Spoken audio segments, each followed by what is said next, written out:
দুই মন্ত্রীর ভারত সফর আটকে মোদি সরকারকে কড়া বার্তা হাসিনার।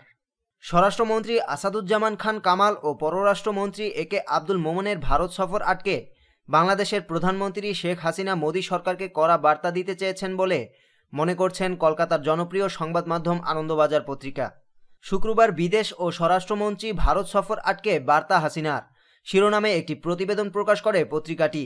দিল্লি ডায়ালগ ও ইন্ডিয়ান ওয়ান ডায়ালগ উপলক্ষে 3 দিনের সফরে বৃহস্পতিবার সন্ধ্যায় ভারতের উদ্দেশ্যে রওনা হওয়ার কথা ছিল পররাষ্ট্রমন্ত্রীর।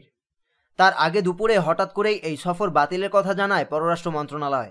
এদিকে ভারতের মেঘালয় রাজ্যের মুখ্যমন্ত্রী কনরাড সাংমার আমন্ত্রণে শুক্রবার সকাল 11টায় সিলেটের তামাবিল হয়ে মেঘালয়ে যাওয়ার কথা ছিল স্বরাষ্ট্রমন্ত্রীর।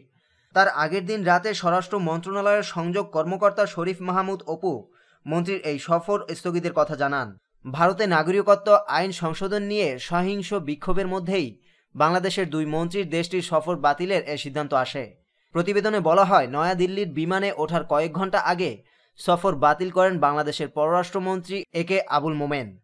ভারত ওয়াশিয়ান সংলাপে যোগ দিতে 3 দিনের এই সফর বাতিলের কারণ হিসেবে তিনি জানিয়েছেন, বাংলাদেশে বিজয় দিবস এবং বুদ্ধিজীবী হত্যা দিবস সামনেই, সেই অনুষ্ঠানগুলোতে উপস্থিত থাকতে হবে তাকে। একই সময় ওয়াশিয়াং সংলাপের তারিখ পড়ায় তার আশা হলো না। শুক্রবার মেঘালয়ের মুখ্যমন্ত্রী কনরাড সাংমার আমন্ত্রণে শিলংয়ে যাওয়ার কথা ছিল স্বরাষ্ট্রমন্ত্রী আসাদুজ্জামান খান কামালের। রাতে তার মন্ত্রণালয় জানিয়েছে, পরে উপযুক্ত সময় মন্ত্রী এই সফরে যাবেন। প্রশ্ন উঠেছে, যে সব অনুষ্ঠানের কারণ দেখিয়ে পররাষ্ট্রমন্ত্রীর সফর বাতিল করা হলো সেগুলো বহু বছর ধরে ওই দিনেই হয়। ওয়াশিয়াং সংলাপের দিনেও স্থির হয়েছে মাসখানেক আগে। তাহলে সম্মতি দিয়েও শেষ মুহূর্তে কেন বিমানে উঠলেন না মোমেন? কূটনৈতিক সূত্রের বরাত দিয়ে প্রতিবেদনে আরও বলা হয়, এই সিদ্ধান্ত সে দেশের প্রধানমন্ত্রী শেখ হাসিনার। বুধবার রাতে মোমেন হাসিনার বাসভবনে দেখা করতে গিয়েই এই নির্দেশ নিয়ে ফিরেছেন।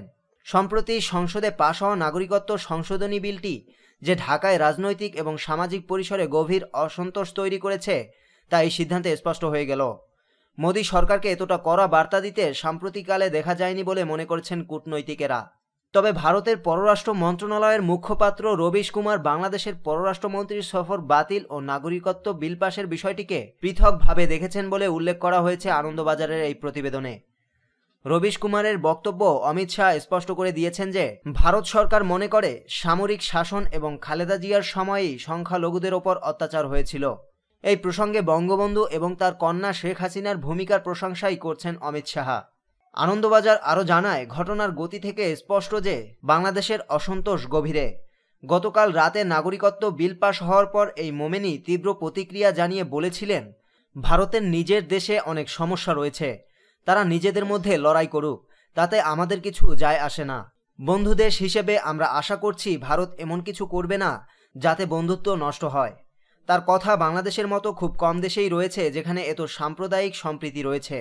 উনি আমাদের দেশে কয়েক মাস থাকলেই দেখতে পারবেন এখানকার সম্প্রতি নজির হতে পারে।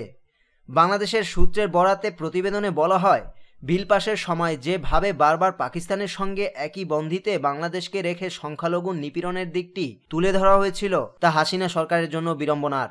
এতে বলা হয়, বঙ্গবন্ধু ও শেখ হাসিনার প্রশংসা করার পাশাপাশি অমিত শাহ বলেছেন, ৭১-এর পরেও সে দেশে ধর্মীয় সংখ্যালঘুদের ওপর নির্যাতনের ঘটনা ঘটছে।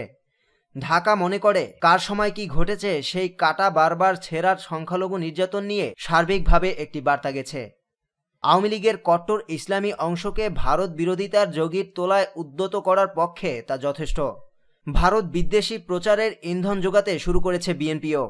আনন্দবাজার আরও জানায়, গত অক্টোবরে বাংলাদেশের প্রধানমন্ত্রী শেখ হাসিনার সঙ্গে যে কূটনৈতিক কর্মকর্তারা ভারতে এসেছিলেন তাদের মতে আসাম ও পশ্চিমবঙ্গ থেকে মুসলমানদের বাংলাদেশে ফেরত পাঠানোর আতঙ্ক তৈরি হয়েছে বাংলাদেশের জনমানসে। ঘরোয়া রাজনীতিতে তা হাসিনার পক্ষে অনুকূল নয়। আওয়ামী লীগের ইসলামপন্থী অংশ ভারত বিরোধী প্রচার শুরু করলে ভারত বাংলাদেশ কৌশলগত ও বাণিজ্যিক আদান প্রদান বাধার মুখে পড়তে পারে বলে তাদের আশঙ্কা। মাঝখান থেকে চীনের প্রতি নির্ভরতা বাড়বে ঢাকার।